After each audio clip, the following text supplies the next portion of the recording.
불필요한 불행에 대비하기. 당신을 괴롭히는 감정을 발생시킬 가능성이 큰 일이 어떤 것인지 알아내었다면 이제 그것이 일어나기 전에 알아채기 위해서 노력할 수 있다. 여기서 중요한 것은 자신의 감정 상태에 이전보다 훨씬 더 주의를 기울이고 그것이 어떻게 변하는지를 아는 것이다. 부정적인 경험을 했을 때 자기 비판, 죄책감, 우울, 불안 등 고통스러운 감정이 뒤덮이며 과잉 반응하는 경향이 있는가? 그렇다면 무슨 일이 잘못되었을 때 특히 경계를 늦추지 마라. 뒷담화를 못 견디겠어요. 페트와 함께 일하는 사람들은 사무실에서 함께 일하는 동료에 대해서 뒷담화하는데 여념이 없는 사람들이었다. 페트는 친구라고 여겼던 한 직장 동료와 늘 즐거운 점심시간을 보내고 있는데 어느 날 그 친구가 자신의 험담을 늘어놓았다는 사실을 알게 되었다. 페트는 며칠이나 그가 자신에 대해서 떠든 말을 되새기면서 불쾌해했다.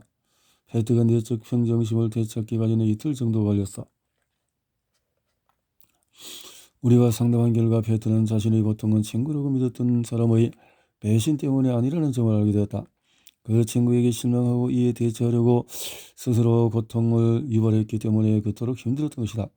삶을 돌이켜보면 제 부모님은 무슨 일이 잘못되면 그게 제 책임이라고 할 만한 고시를 찾으셨어요. 한 번은 가장 친한 친구에게 남자친구를 빼앗겼는데 부모님은 그게 제 잘못이라고 말했죠. 제가 그를 행복하게 해주기 위해서 충분히 노력하지 않았다고요? 페트는 자신이 상실에 대처할 수 있도록 도우려던 부모님의 잘못을 시대어를 그대로 모방하여 자기 비판의 감정 속에서 위안을 찾게 되었다는 사실을 깨달았다. 이 깨달음을 통해서 페트는 배신감이 들 때 자신이 의지했던 수치심과 우울함을 이전보다도 더 잘 알고 예견할 수 있게 되었다. 종일 진행되었던 한 차례의 상담을 마치고 나서 페트는 직장 동료인 엘리시와 만났다. 일전에 페트는 자기가 무슨 상사인 것처럼 말하고 행동한다니까 라고 말한 것을 다른 동료들에게 전해 들은 바 있다. 페트는 곧바로 개인이 혼자 불쾌해하지 말고 우선 생각을 좀 해보자고 스스로를 다독였다. 페트는 자신이 회의에서 훌륭한 제안을 했고 상사도 그것을 긍정적으로 받아들였기 때문에 엘리시아가 자신을 질투한 것이라는 사실을 깨달았다. 페트는 엘리시아의 부정적인 비평에 자신이 스스로를 비판하는 반응을 보일 것이라고 예상했고 현실을 적절히 적용하여 그 반응을 상쇄시키고 부정적인 기분을 피할 수 있었다.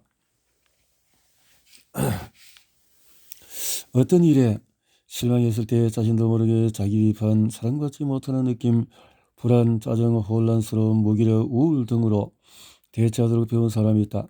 이들에게는 상실을 경험하는 바로 그 순간 자 이제 조금 있으면 먹구름이 뒤덮인 것 같은 막막한 느낌이 들겠지 하고 스스로 대화하는 것도 도움이 된다. 때로는 불필요한 불행을 그저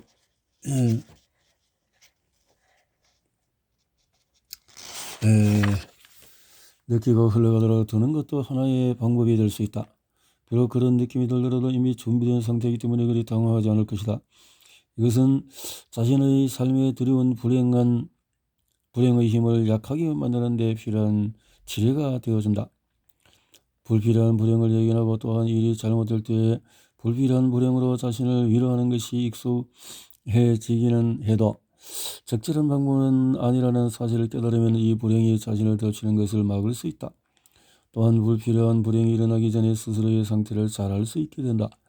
이를 통해서 서두르지 않고 자신을 보호해서 나는 비난받아서 마땅하다고 말하는 부정적인 내면의 소리를 결연히 뿌리칠 수가 있다.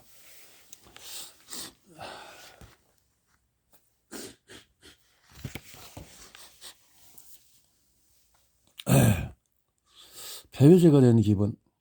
어린 시절을 떠올려보니 제임스는 종종 자신이 나쁜 사람이라는 확신으로 고통받아왔다. 이 느낌이 너무나도 고통스러워 그 고통이 최고로 달하면 제임스는 인간관계와 직장생활에서 제 역할을 해내기가 어려웠다. 제임스는 유능한 무대 연출가였고 사랑하는 여성과 헌신적인 관계를 유지하고 있었지만 종종 자신을 패배자라고 느꼈다.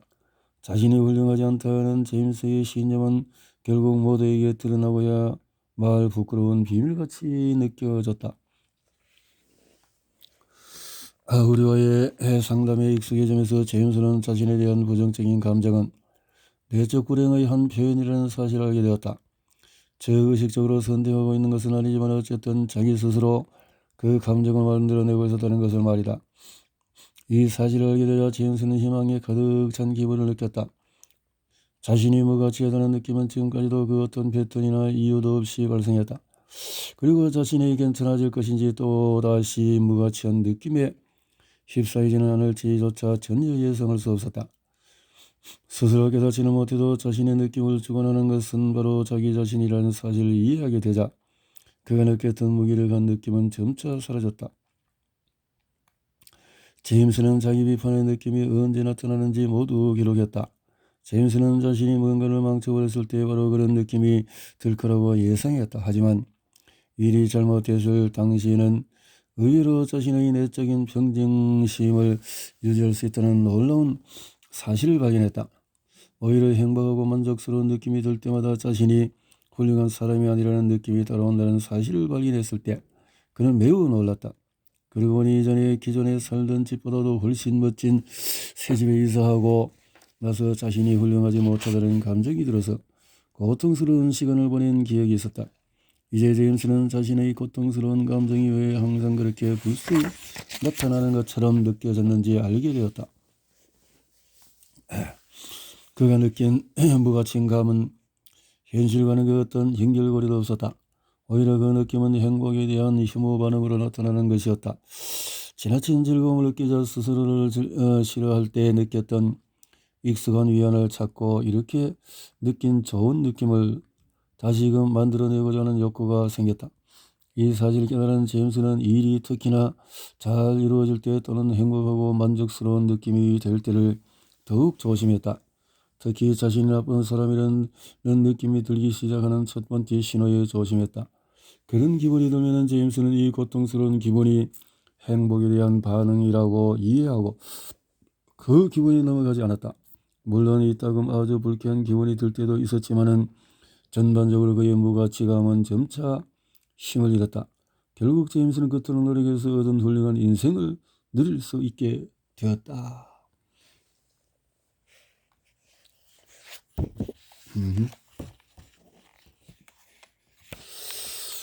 진정한 향상의 길. 고통스러운 감정 중독에서 벗어나는 과정은 그리 순탄치가 않다. 지금까지 우리는 자신을 통제할 수 있다고 강조해왔지만 그 과정이 그리 쉽지도 간단하지도 않다는 점 역시 잘 알고 있다. 그동안 여러 향상을 거두었겠지만 행복과 혼동해왔던 불행을 통해서 위안을 얻으려는 욕구를 없애려는 순간에 내적 불행이 자기 자리를 더 강력하게 고집할 수 있다. 그래서 이 과정을 시작하는 것 자체가 어려울 수 있다. 감정 일기를 쓰기 싫고 감정 기복의 패턴을 알아차리기도 힘들어질 것이다. 감정을 계속 체크하는 것이 어렵다면 우선 시간을 정해보자. 예를 들어서 아침에 일어난 뒤로부터 1시간가량 느끼는 감정을 관찰하는 것이다. 그리고 1시간에 한 번씩 감정을 확인하여 그것이 얼마나 오랫동안 지속되는지 확인하자. 며칠 동안 실패하더라도 계속 시도해야 한다. 내적 불행은 당신이 이미 기회를 놓쳤다고 믿게 만들거나 이것을 해낼 만한 사람이 아니라고 믿게 만들 수도 있다. 하지만 이는 모두 거짓이다. 당신은 언제든지 감정 기록을 다시 시작할 수 있고 끝까지 해낼 수 있다. 5분 안팎의 주의를 기울였을 뿐이라고 하더라도 점차 나아지고 있으니 의심하지 말자. 부족하거나 너무 늦은 노력이란 없다. 정보를 수집 단계를 거쳐서 어떤 감정이 자신을 가장 괴롭게 만드는지 그리고 그 감정은 어떤 때에 나타나는지를 알았다면 이제 그 감정을 예견하는 단계로 넘어갈 수가 있다.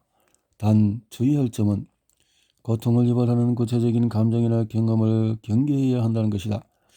이러한 경험은 감정적인 고통보다도 먼저 나타나며 상실에 대한 실망부터 성공의 기쁨에 이르기까지 다양한 경험이 포함된다. 때로는 얼마간 안정된 상태를 유지했다는 내적 안정감조차도 내적 불행을 촉발할 수 있는 사건이 될 수 있다. 하지만 이 예견 단계는 결심이 약해질 수 있는 시기이기도 하다. 갑작스러운 감정에 매번 주의하는 것이 어렵게 느껴지면 결심이 약해졌다는 이유만으로 또다시 비참한 기분이 들 수 있다. 그렇게 몇 차례 감정의 연결고리가 끊어지면 고통스러운 감정을 예견하는 일이 번거롭고 능력 밖의 일처럼 느껴질 수가 있다. 이런 현상을 예방하려면 스스로에게 비현실적인 것을 기대해서는 안 된다. 당신은 지금 어린 시절부터 아주 오랫동안 의지해온 것을 고치려고 노력하겠다는 사실을 염두에 둘 필요가 있다. 이 방식은 그리 쉽게 사라지지 않겠지만 계속 시도한다면 언젠가는 벗어버릴 수가 있다. 그 어떠한 장애물이 방해하든 끈질기게 시도하다 보면 결국 목표에 도달하게 될 것이다. 감정을 자극하는 데 있어 또 다른 함정은 후퇴의 순간에 실망하고 포기해버리는 경향이다. 우리가 강조하는 것처럼 후퇴의 순간도 치유의 과정이다. 이 순간들은 진정한 즐거움에 대한 혐오 반응의 한 유형이다. 병에 걸릴까 두려워요. 케네스는 암에 걸리게 될까봐 늘 공포에 들었다. 그는 아무 선거를 받거나 친구와 가족에게 작별 인사를 하는 아주 생생한 환상에 사로잡힌 나머지 힘들게 얻은 성취를 전혀 누리지 못했다. 자신의 공포가 내적 불행의 한 표현이라는 사실을 알게 된 케네스는 그 공포를 촉발하는 것이 다름 아닌 목표를 성취했을 때 느끼는 기쁨이라는 것을 깨달았다. 그는 대규모 프로젝트를 성공적으로 완수하고 며칠간 쉬었을 때 자신이 암에 걸렸다는 확신에 사로잡혔다. 죽음에 대한 불안이 내가 무엇을 이루든지 그것은 상관없이 어차피 죽으면 내가 뿌린 수고의 결실은 못 보게 되는 거잖아 라는 메시지를 끊임없이 떠올리게 했기 때문에 케네시는 큰 성취에도 불구하고 좋은 감정을 느낄 수가 없었다. 케네스는 성취를 즐길 때를 포착하기 위해서 노력했다. 그리고 그 순간이 오면은 자신이 즉각적으로 죽음과 관련된 우울한 생각을 하게 될 것이라고 예상했다. 이렇게 예상하고 대비하자 그 감정이 실제로 찾아왔을 때 당황하지 않을 수 있었고 이전만큼 그 감정이 휘둘리지도 않았다. 케네스는 점점 자신이 유능하고 감정을 잘 다스릴 수 있는 사람이라고 느끼게 되었다. 그는 이제 더 이상 죽는다는 공포에 많은 시간을 허비하지 않았으며 이로써 삶을 즐길 수 있게 되었다. 그러던 중에 오랜 친구가 암 진단을 받았다. 안타깝게도 케네스의 낙관적인 태도는 무용지물이 되었고 그는 다시금 자신이 치명적인 암에 걸리게 될 것이라고 확신하게 되었다. 케네스는 그 어느 때보다도 강력한 공포를 느꼈다. 그 공포에 아무리 대비한다고 해도 좀처럼 무뎌지지 않았다. 케네스는 우리에게 치료를 받으면서 친구가 병에 걸린 것은 자신의 공포에 대한 증거로 보였지만은 사실은 자신의 내적 불행이 마침 이 사건을 만나 예전 위치를 되찾으려 하고 있음을 알게 되었다. 케네스는 자신의 공포심이 자꾸만 고개를 드는 것은 친구의 병과는 관계가 없으며 이것은 행복에 대한 혐오 반응이라는 점도 이해했다. 이제 내적 불행을 이겨보겠다는 그의 결심은 되살아났다. 그의 공포는 점점 설득력을 잃었고 케네스는 그 뒤로 발생한 여러 차례의 후퇴에도 훨씬 더 신속하게 대응할 수 있었다. 감정 정독에서 회복하는 길에는 마지막 덫이 있다. 자신을 너무나도 힘들게 만들었던 고통스러운 감정과 거리를 두는데 성공한 나머지 경계를 느슨하게 풀어버리는 경향이 생긴다는 것이다. 이전보다 얼마나 더 나은 기분을 느끼느냐에 관계없이 스스로를 완치된 사람이 아닌 계속 회복하고 있는 사람이라고 여기는 것이 중요하다. 이러한 방법을 따른다면 불쾌한 감정이 다시 자리 잡으려고 할 때에도 허둥지둥하지 않을 것이며 그동안 이룬 것이 허상이었다고 결론 짓지도 않아도 될 것이다. 오히려 우울, 불안, 공포가 가끔 나타나더라도 이런 감정들을 대수롭지 않게 여길 수 있게 된다.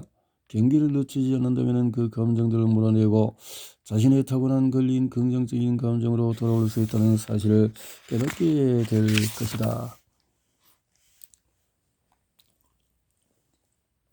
전문적인 도움이 필요한 경우 내적 불행이 나타나는 형태는 다양하지만 그 가운데서도 치유하기 가장 힘든 경우는 바로 고통스러운 감정에 중독된 경우다. 이 감정은 자신이 선택한 것이 아니라 누군가 자신에게 부과했다고 느껴지기 때문이다. 그래서 자신이 그 감정의 주인이라는 사실을 잘 믿지 못하며 감정 조절이 어려워한다. 내적 불행이 폭식, 언쟁 등의 신체적인 행동으로 나타날 때도 있다. 이때에는 스스로 불행을 이야기한다는 사실을 이야기가 훨씬 쉽고 행복을 누리기 위해서 무엇을 해야 할지 더 잘 알 수 있다. 이 책의 지침을 따라서 노력했지만 결과적으로 정서적으로 고통에 대비하는 데 어려움을 겪었다면 각별한 관심을 가지고 도와줄 전문가가 필요하다. 이때 당신을 도와줄 전문가는 정서적 경험을 조절하는 방법을 가르쳐 줄 수 있고 스스로 기분을 다스릴 수 있다는 사실을 이해하는 전문가여야 하며 정서적 고통이 어떤 형태로 나타나든지 절대로 당신에게 무력감이나 수치심을 지우지 않는 사람이어야 한다.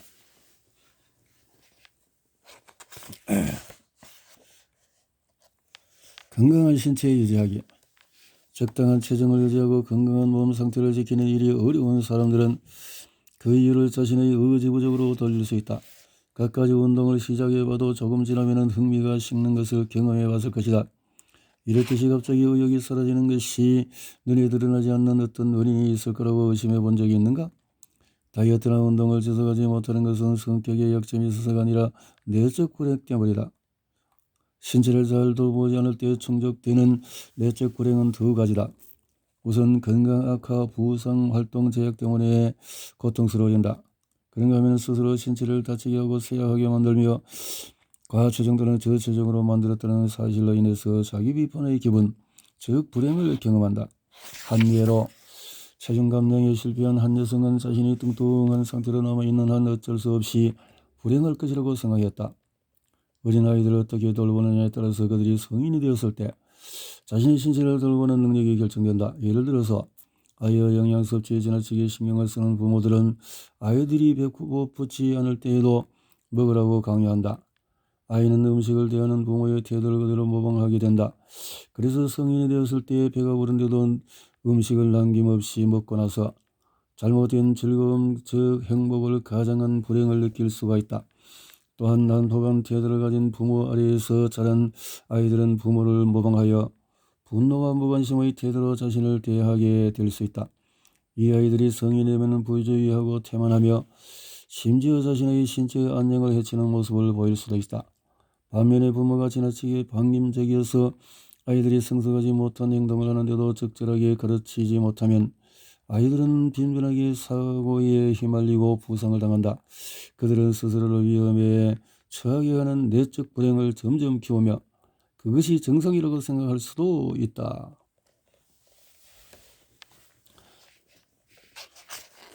다이어트와 운동은 왜 이렇게 힘든 걸까?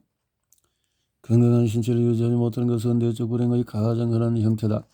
이것은 아이를 보호할 책임이 있는 대다수의 부모들이 비의도적으로 잘못된 환경을 조성하기 때문이다.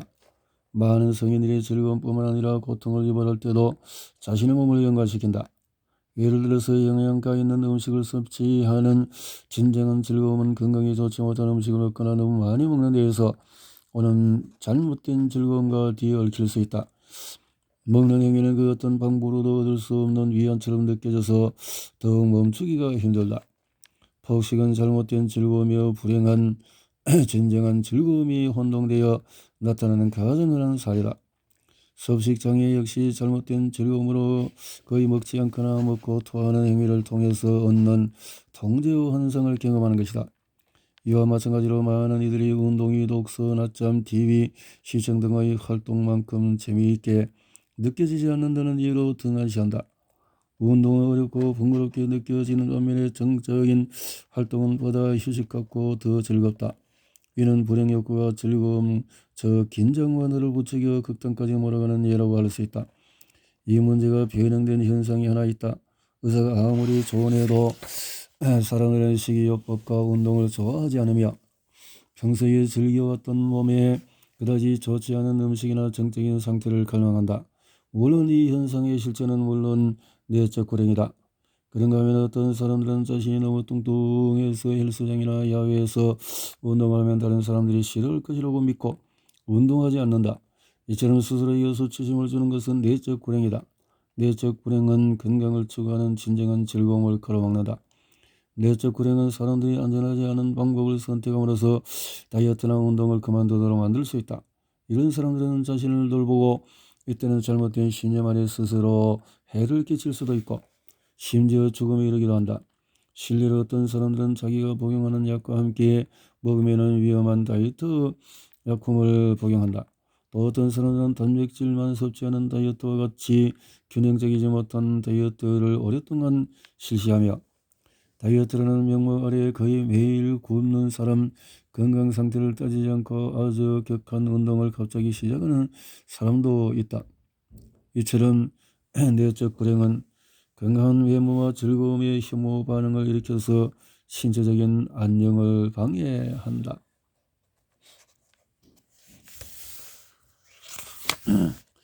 누구나 건강해지고자 하는 욕구가 있다. 아들은 내적 불행 때문에 좀처럼 운동을 지속할 수가 없었다. 건강한 활동을 통해서 진정한 즐거움을 경험한 뒤에 아들은 늘 운동을 그만두고 폭식을 했고 체중은 다시 늘어났다. 아들은 극심한 좌절을 느꼈다. 아들은 매우 바쁜 맞벌이 부부 아래서 자랐다.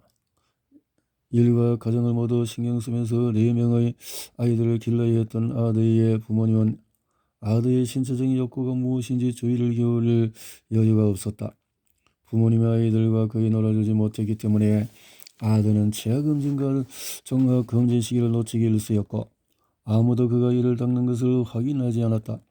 아들은 자유시간이면 텔레비전을 보면서 시간을 보냈다. 물론 어린 아들은 부모님이 자신을 사랑하지 않아서 방치하는 것이 아니라 일 때문에 도무지 여유가 없다는 사실을 이해할 수 없었다. 아들은 가만히 앉아서 생활하는 잘못된 즐거움에 중독되어 자랐고 자신의 운동 욕구는 무시했다. 운동을 시작하면 건강에 정의되는 즐거움을 경험하게 된다. 자신의 내적 불행을 이해한 결과 아들은 저항의 시기를 예견하기 시작했다. 며칠 연속으로 운동에서 좀처럼 일어나기 어렵고 운동에 가기 싫다고 느낄 때 아들은 자신이 피곤한 게 아니라 내적 불행이 건강으로 인해서 얻는 즐거움을 빼앗으려 한다는 사실을 깨달았다. 얼마 전까지만 해도 아들은 의지가 부득하고 게으르다고 스스로를 비난했지만 이제는 달라졌다. 이제 그는 운동을 쉬고 싶은 자신의 욕구를 조절했다. 예를 들어서 그는 좋아하는 운동은 주말에 즐기기 위해서 아껴두었다. 운동을 정말 그만두고 싶은 날에는 친구에게 전화를 걸어서 함께 달리기 할 계획을 세웠다. 이따금 운동하기로 계획한 날짜를 놓치기도 했지만 시간이 지나면서 점점 안정된 모습을 보였다. 신체적으로 안정되자 이제 자신이 원하던 방향으로 삶을 이끌 수 있다는 깨달음과 함께 즐거움도 커졌다. 건강에 좋지 않은 음식, 정적인 생활 방식은 진정한 즐거움이 아니라 자신의 몸을 제대로 돌보지 않으려는 부정적인 욕구를 충족시킬 뿐이라는 사실을 깨달았다면 당신은 이제 잘못된 위로 방식에서 벗어날 첫 단계를 밟은 것이다. 신체적인 악령을 해치는 행위, 내적 불행은 심각한 비만 치료되지 않은 명백한 건강 문제, 지나친 음주 등의 방식으로 명백하게 드러난다. 하지만 내적 불행의 혈액이 그 모습을 가릴 때도 있다. 이 점을 기억하면서 당신이 때때로 건강을 위협에 빠뜨리지 않는지 생각해 보길 바란다. 예를 들어서 어떤 사람들은 지나치게 빠른 속도로 운전하거나 제어할 수 없을 정도로 위험하게 스키를 타는 등의 심각한 위기를 감수할 때 편안함이나 들뜬 기분을 느끼기도 한다. 또 어떤 사람들은 자신이 위험한 행동을 하고 있다는 사실을 깨닫지 못하거나 아무 일 없을 것이라는 신념 속에 위험한 행동을 저지른다. 그들은 불안정하게 놓인 사다리를 오르기도 하고 적절한 안전 장비 없이 또는 다른 이들에게 자신의 계획을 말하지 않는 채 등산을 하기도 한다. 위험한 성관계를 감행하거나 암 검진과 같은 중요한 검진을 할 때가 지났는데 오랫동안 연기하기도 한다. 위험한 활동에 중독돼서요. 피터는 회사에서 큰 책임을 담당하는 중요 경영인으로 일하는 것만큼이나 노는 것을 즐기며 도전을 사랑하는 사람이었다. 그는 강인한 수영 선수이기도 했다. 바다 수영은 그가 즐기는 여가 활동 가운데 하나였고 파도가 크면 클수록 좋았다. 피터는 폭풍 경보도 수영 금지 경고 표지판도 모두 무시했다. 그는 아내에게 그 거대한 파도가 기분을 들뜨게 한다고 말했다. 아내가 수영이 금지됐을 때에는 제발 바다에 가지 말라고 말리면 피터는 짜증을 냈고 도리어 어린애처럼 군다면서 아내를 비난했다. 그는 자신이 얼마나 힘들게 일하는지 상기시키면서 자신이 원하는 취미를 선택할 권리가 있다고 화를 냈다. 피터는 자신을 내적 불행을 충족시키는 위험 속에 놓음으로써 그 위험을 매력적으로 느끼고 있다는 사실을 전혀 알지 못했다. 어린 피터는 헬멧 없이 자전거를 타고 묘기를 부리듯이 놀았으며 자신보다 나이 많은 아이들과 함께 시간을 보냈다. 피터의 부모님은 피터를 말리면 그의 운동 능력이 손상되고 씩씩하지 않게 자랄 것이라고 믿었다. 피터는 자연스럽게 극한의 삶을 살면서 잘못된 행복에 중독되었다. 피터는 또다시 해안경비대의 수영금지 표지판을 무시했고 큰 파도가 밀려오자 거기에 뛰어들었다. 피터는 그 파도에 뒤의 훨씬 더 큰 파도를 만나게 되었다. 이 파도는 피터를 강하게 휩쓸어서 간 뒤에 모래밭에 떨어뜨렸다. 결국 피터는 갈비뼈가 여러 개 부러지고 어깨뼈가 탈구되었으며 엄청난 충격에 시달리게 되었다. 오랜 회복 기간 동안에 피터는 적지 않게 동요했고 아내의 제안을 심각하게 받아들여서 전문가의 도움을 받기로 했다. 도대체 자신을 위험 상황에 빠져들게 하여 즐거움을 찾는 이유가 무엇인지 발견하기 위해서였다.